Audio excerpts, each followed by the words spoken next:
Hello students, మన economy సిరీస్లో second video ఇది. ఫస్ట్ వచ్చేటప్పటికి RBI collateral free agriculture loan యొక్క లిమిట్ని ఇంక్రీజ్ చేసింది. కొలేటరల్ ఫ్రీ అంటే ఏంటి? ఎలాంటి తాకట్టు లేకుండా ఇచ్చేటటువంటి అగ్రికల్చర్ లోన్ అనమాట. అయితే ఇక్కడ చూసుకున్నట్టయితే ప్రీవియస్గా 1.6 lakh ఉండేది, ఇప్పుడు దాన్ని 2 lakh collateral free agriculture loans RBI పెంచడం జరిగింది. నెక్స్ట్ వచ్చేటప్పటికి కిసాన్ పెహచాన్ పత్ర. రీసెంట్గా మనకి న్యూస్లో చాలా ఎక్కువగా ఈ కిసాన్ పెహచాన్ పత్ర గురించి ఉందన్నమాట. సో ఇదేంటి అంటే మన ఆధార్ లాగానే యూనిక్గా లింక్ చేసినటువంటి డిజిటల్ ఐడెంటిటీ. సో ఇందులో క్రాప్ డేటా కానివ్వండి, డెమోగ్రఫిక్ డేటా కానీ, ఓనర్షిప్ డీటెయిల్స్ కానీ ఇవన్నీ ఉంటాయన్నమాట ఈ కిసాన్ పెహచాన్ పత్రలో. సో జనరల్గా అగ్రి స్టాక్ కింద ఉన్నటువంటి ఫార్మర్స్ రిజిస్ట్రీలో కోర్ ఐడెంటిటీ ఇదే కిసాన్ పెహచాన్ పత్ర. అండ్ ఇంకోటి మనం చూసుకున్నట్టయితే అగ్రి స్టాక్ ఈ డిజిటల్ అగ్రికల్చర్ మిషన్లో one of the main component అనమాట అగ్రి స్టాక్ అనేది. సో అగ్రి స్టాక్లో 3 డేటాబేసెస్ ఉంటాయి. ఒకటి ఫార్మర్స్ రిజిస్ట్రీ, రెండోది geo referenced village maps, and మూడోది కాప్సోన్ రిజిస్ట్రీ. ఫార్మర్స్ రిజిస్ట్రీ అంటే ఏంటి? వాళ్ళ డెమోగ్రఫిక్ డీటెయిల్స్ ఉంటాయి అందులో. జియో రిఫరెన్స్డ్ విలేజ్ మ్యాప్స్ అంటే విలేజ్కి సంబంధించినటువంటి మ్యాప్స్, ఇంకా దాంతోపాటు అక్కడ వేసినటువంటి క్రాప్స్ ఆ ఇయర్లో ఉన్నవి. ఈ రిజిస్ట్రీస్ అన్ని అగ్రి స్టాక్ కింద ఉంటాయన్నమాట. ఇదే కిసాన్ పెహచాన్ పత్ర. నెక్స్ట్ వచ్చేటప్పటికి Kisan Kavach. Department of Biotechnology ఇండిజీనియస్గా ఒక యాంటీ పెస్టిసైడ్ సూట్ని తయారు చేసింది. అదే కిసాన్ కవచ్ అంటాం అనమాట. సో ఈ కిసాన్ కవచ్, ఈ యాంటీ పెస్టిసైడ్ సూట్ ఏదైతే ఉందో అది ఆక్సిన్ ఫైబర్తో తయారు చేస్తారు. ఆక్సిన్ ఫైబర్ ఏంటి అంటే ఇలాంటి కెమికల్ పెస్టిసైడ్స్ ఏమైనా ఉన్నాయనుకోండి, ఈ పెస్టిసైడ్స్ని బ్రేక్ డౌన్ చేయగలుగుతుంది అనమాట ఈ ఆక్సిన్ ఫైబర్. అందుకని చెప్పేసి ఈ ఆక్సిన్ ఫైబర్తో ఇలాంటి సూట్స్ అన్ని తయారు చేస్తూ ఉంటారు. సో పెస్టిసైడ్స్ ఎప్పుడైనా వీళ్ళు ఫార్మర్స్ వేస్తున్నప్పుడు వాళ్ళ మీద పడినా సరే ఇది బ్రేక్ డౌన్ చేసేసి ఆ టాక్సిసిటీ అనేది పోగొట్టేస్తుంది. ఇక్కడ చూసుకున్నట్టయితే దీన్ని డెవలప్ చేసింది బిర్క్ ఇన్స్టమ్ బెంగళూరు వాళ్ళు. అండ్ ఫార్మర్స్ని హార్మ్ఫుల్ పెస్టిసైడ్ యొక్క ఎక్స్పోజర్ నుంచి ప్రొటెక్ట్ చేయడానికి దీన్ని డెవలప్ చేయడం జరిగింది. అండ్ ఆక్సిన్ ఫైబర్ చూసుకున్నట్టయితే ఏదైనా కెమికల్స్ ఉన్నా సరే వాటిని బ్రేక్ డౌన్ చేయగలుగుతుంది అనమాట. నెక్స్ట్ చూసుకున్నట్టయితే స్మైల్ ప్రోగ్రామ్. ఇది smile programme India and Asian development bank $350 million ఈ పాలసీని సైన్ చేశారు. అసలు ఈ స్మైల్ పాలసీ ఎందుకు అంటే మల్టీ మోడల్ లాజిస్టిక్స్ ఎకోసిస్టమ్ని డెవలప్ చేయడానికి. అసలు కంప్లీట్గా చెప్పాలంటే లాజిస్టిక్స్ ఎకోసిస్టమ్ డెవలప్ చేయడానికి తీసుకొచ్చిందే ఈ ప్రోగ్రామ్ అనమాట. సో బేసిక్గా ఇది ఒక పాలసీ బేస్డ్ లోను ఏషియన్ డెవలప్మెంట్ బ్యాంక్ ఇస్తుంది గవర్నమెంట్ లాజిస్టిక్స్ సెక్టర్లో రిఫార్మ్స్ తీసుకురావడానికి. స్మైల్ ప్రోగ్రామ్ దేనికి అంటే మనకి లాజిస్టిక్స్ పాలసీ కోసం అనే విషయం గుర్తుకు రావాలి. నెక్స్ట్ చూసుకున్నట్టయితే జల్ వాహక్ స్కీమ్ అంటే ఇన్లాండ్ వాటర్ వేస్ కోసం తీసుకొచ్చినటువంటి స్కీమ్ ఇది. అయితే union ministry of power, shipping and water ways ఆ మినిస్ట్రీ యొక్క అండర్లో ఈ జల్ వాహక్ స్కీమ్ని తీసుకురావడం జరిగిందనమాట. దీన్ని Inland Waterways Authority of India and దాంతోపాటు Inland and Coastal Shipping Limited, so వీళ్ళ ఇద్దరి యొక్క జాయింట్ ఇంప్లిమెంటేషన్తో దీన్ని తీసుకురావడం జరిగింది. సో దాదాపు 3 years ఆఫ్ టైం ఫ్రేమ్లో ఈ మోడల్ షిఫ్ట్ అనేది రావాలన్నమాట. అంటే ఇన్లాండ్ వాటర్ వేస్ని ఎక్కువ ప్రయారిటైజ్ చేయడానికి ఈ జల్ వాహక్ స్కీమ్ని తీసుకొచ్చారు.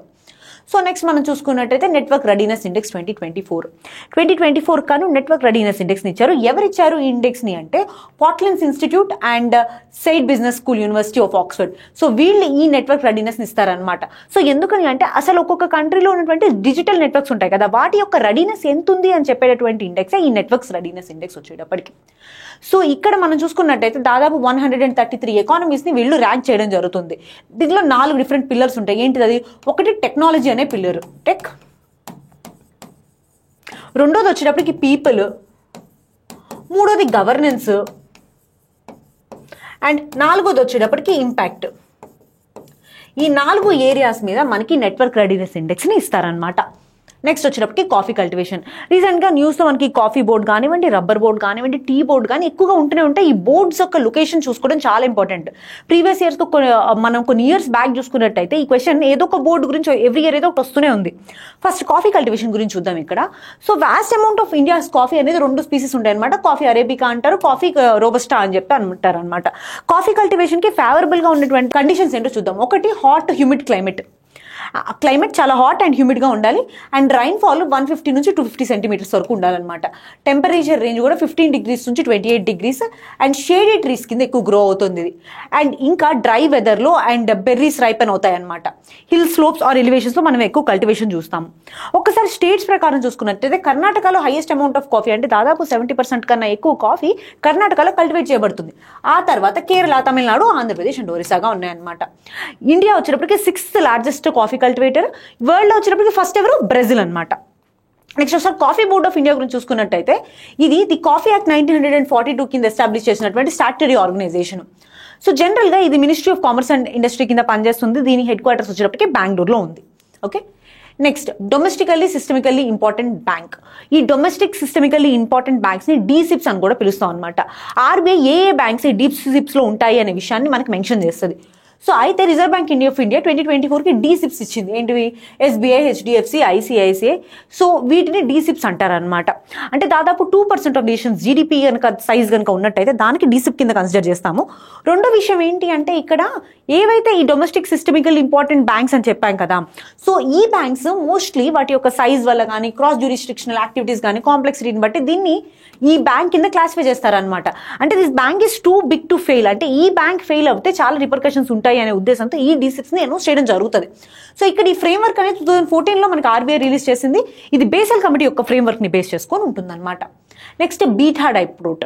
ఫస్ట్ టైం ఇండియాలో ఒక డ్రై పోర్ట్ని కట్టామన్నమాట. అదే ఇన్లాండ్ కంటైనర్ డిపోర్ట్ పోర్ట్ అని కూడా అంటారనమాట. ఇది పాట్నాలో బీటా డ్రై పోర్ట్. అసలు డ్రై పోర్ట్స్ అంటే ఏంటి, ఇక్కడ ఆ విషయం తెలుసుకోవాలి మనం. అసలు ఏంటంటే పోర్ట్ ఇప్పుడు ఏదైనా సరే ఎయిర్ వేస్ దగ్గర కానివ్వండి లేదా వాటర్ వేస్ దగ్గర ఎక్కడ లేకుండా ఒక అన్నోన్ లొకేషన్లో అంటే వాటర్ వేస్కి దూరంగా ఉంటే ఆ పోర్ట్ని డ్రై పోర్ట్ అని పిలుస్తాం అనమాట. జస్ట్ ఇది కార్గో హ్యాండ్లింగ్ కోసము లేదా స్టోరేజ్ కోసం, ట్రాన్స్పోర్టేషన్ కోసం యూజ్ చేస్తారు డ్రై పోర్ట్స్. సో బేసిక్గా ఈ బీటా డ్రై పోర్ట్ వచ్చేటప్పటికి రైలు ద్వారా మేజర్ గేట్వే పోర్ట్స్కి కనెక్ట్ అయింది. ఎక్కడ కోల్కతా కానీ, హల్దీ కానీ, విశాఖపట్నం కానీ, నావసేవ కానీ. సో ఈ పోర్ట్స్ అన్నిటికీ కనెక్ట్ అయ్యింది. అదే బీటా డై పోర్ట్. ఎక్కడ ఉంది? ఇది బీహార్లో ఉంది. Next Nobel prize. మనం రీసెంట్గా ఎవ్రీ ఇయర్ నోబెల్ ప్రైజ్ చూస్తూనే ఉంటాము. ఒక్కసారి అసలు ఎందులో ఇస్తారు, కేటగిరీస్ ఏంటి అనే విషయం చూసుకోవాల్సి ఉంటుంది అనమాట. ఫస్ట్ ఇంటర్నేషనల్ అవార్డు ఇది 1895లో ఆల్ఫ్రెడ్ నోబెల్ యొక్క లాస్ట్ విల్ ప్రకారం దీన్ని అనౌన్స్ చేయడం జరిగిందనమాట. సో ఇక్కడ కేటగిరీస్ చూసుకుంటే ఫిజిక్స్, కెమిస్ట్రీ, ఎకనామిక్స్ ఈ మూడింటిని Royal Swedish Academy of Sciences వాళ్ళు ఇస్తారు. ఎవరిస్తారు? Physics, chemistry and economics Royal Swedish Academy of Sciences ఇస్తారనమాట. ఆ తర్వాత లిటరేచర్ వచ్చేటప్పటికి స్వీడిష్ అకాడమీ ఇస్తుంది, స్టాక్హోమ్ స్వీడన్ వాళ్ళు. నెక్స్ట్ మెడిసిన్ అండ్ ఫిజియాలజీకి Nobel Assembly at Karolinska Institute, అది కూడా స్వీడన్లోనే ఉంటుందన్నమాట. నెక్స్ట్ పీస్కి వచ్చేటప్పటికి నార్వీజియన్ నోబెల్ కమిటీ వాళ్ళు ఇస్తారు. సో మొత్తానికి ఓవరాల్గా 6 ఫీల్డ్స్లో ఇస్తారు. ఏంటది? Physics, chemistry, economics, literature, medicine and peace. ఈ 6 ఫోల్డ్స్లో ఇవ్వడం జరుగుతుంది అనమాట. ఎవరైతే విన్నర్స్ ఉన్నారో వాళ్ళకి నోబెల్ డిప్లొమా వస్తుంది అండ్ దాంతోపాటు ఒక నోబెల్ మెడల్ అండ్ ఒక 10 మిలియన్ స్వీడిష్ మనీ అనేది వాళ్ళకి వస్తుంది అనమాట. Next B ready index. ప్రీవియస్గా మనం చూసుకున్నట్టయితే మనకి ఈజ్ ఆఫ్ డూయింగ్ బిజినెస్ ఉండేది కదా, సో దాన్ని రీప్లేస్ చేసుకుంటూ ఇప్పుడు వరల్డ్ బ్యాంక్ బీ రెడీ ఇండెక్స్ని తీసుకొచ్చింది. ఈ బీ రెడీ ఇండెక్స్లో మొత్తం 3 పిల్లర్స్ ఉంటాయి. ఒకటి regulatory framework, pillar 1, pillar 2 public service, pillar 3 operational efficiency. అంటే రెగ్యులేటరీ ఫ్రేమ్వర్క్ అంటే ఏంటి అంటే నార్మల్గా ఆ ఒక ఎకానమీలో కానీ ఒక కంట్రీలో కానీ రెగ్యులేషన్స్ ఎట్లా ఉన్నాయని చూసేది ఒకటి. ఫస్ట్ పిల్లర్ ఏంటి? Regulatory framework. సెకండ్ పిల్లర్ వచ్చేటప్పటికి మనకి పబ్లిక్ సర్వీసెస్, అంటే ఇన్స్టిట్యూషన్స్ పబ్లిక్ సర్వీసెస్ కి కంప్లైంట్ గా ఉన్నాయా లేదా అని చూసేదే పబ్లిక్ సర్వీస్. అండ్ థర్డ్ వచ్చేటప్పటికి ఆపరేషనల్ ఎఫిషియన్సీ, అంటే రెగ్యులేషన్స్ ఆపరేషనల్ గా జరుగుతున్నాయా లేదా అని చూసేదే మనకి థర్డ్ ఆపరేషనల్ ఎఫిషియన్సీ. ఈ 3 ఈ బీ రెడీ ఇండెక్స్ కి పిల్లర్స్ గా ఉన్నాయి. ఒక్కసారి ease of doing business and B ready index ఉన్న డిఫరెన్సెస్ చూద్దాము. సో బేసిక్ గా ఈజ్ ఆఫ్ డూయింగ్ బిజినెస్ అనేది ప్రీవియస్ గా మనం చేసేవాళ్ళం అనమాట. అది primary, small and medium enterprises చేసేవాళ్ళు. బీ రెడీ వచ్చేటప్పటికి ఓన్లీ ప్రైవేట్ సెక్టర్, ఓవరాల్ గా ప్రైవేట్ సెక్టర్ డెవలప్మెంట్ చూస్తుంది. అంటే స్మాల్ అండ్ మీడియమే కాదు, లార్జ్ కూడా చూస్తుంది అనమాట. నెక్స్ట్ చూసుకున్నట్టయితే ఇది బర్డన్ ఆఫ్ రెగ్యులేషన్ అనేది ఫర్మ్స్ మీద ఉండేదన్నమాట. ఇప్పుడు వచ్చేటప్పటికి regulatory burden firms the quality of regulation మీద ఉంటుందన్నమాట. అంటే రెగ్యులేట్ చేయడం కాదు, ఎలాంటి క్వాలిటీతో రెగ్యులేట్ చేస్తున్నాం అనేది మనకి బీ రెడీ ఇండెక్స్ తో చూస్తాము. అండ్ దాంతోపాటు ఇందులో expert insights and firm surveys ఉంటాయి అనమాట. ఈ రెగ్యులేషన్స్ ఎట్లా ఉన్నాయి, డేటా తీసుకోవడం విషయంలో, అంటే ఈ డేటా కంపేర్ చేయడానికి రెగ్యులేటరీ ఎక్స్పర్ట్స్ ఉంటారు కదా, వాళ్ళ కింద ఇది జరుగుతుంది data collection. Next geographical reach వచ్చేటప్పటికి ఇంక్లూడింగ్ లోకల్ రెగ్యులేషన్ తో సహా వీళ్ళు చూస్తారనమాట. ఈ మనకి మేజర్ ఇదేంటి అంటే మెయిన్ బిజినెస్ సిటీస్ లోని ఈజ్ ఆఫ్ డూయింగ్ బిజినెస్ చూసేవాళ్ళు. అంటే 191 ఎకానమీస్ లో లైక్ సమ్ సిటీస్ మాత్రమే చూసేవాళ్ళు అనమాట. బట్ ఇక్కడ ప్రతి లోకల్ రెగ్యులేషన్ కూడా వీళ్ళు బీ రెడీ ఇండెక్స్ లో కవర్ చేస్తారు. బీ రెడీ ఇండెక్స్ అనేది ఇంకా కాంప్రహెన్సివ్ ఇండెక్స్ అన్నట్టు అర్థం అనమాట ఈజ్ ఆఫ్ డూయింగ్ బిజినెస్ తో కంపేర్ చేసుకుంటే. సో ఇది ఈ క్లాస్ లో ఉన్నటువంటి important current affairs. Thank you.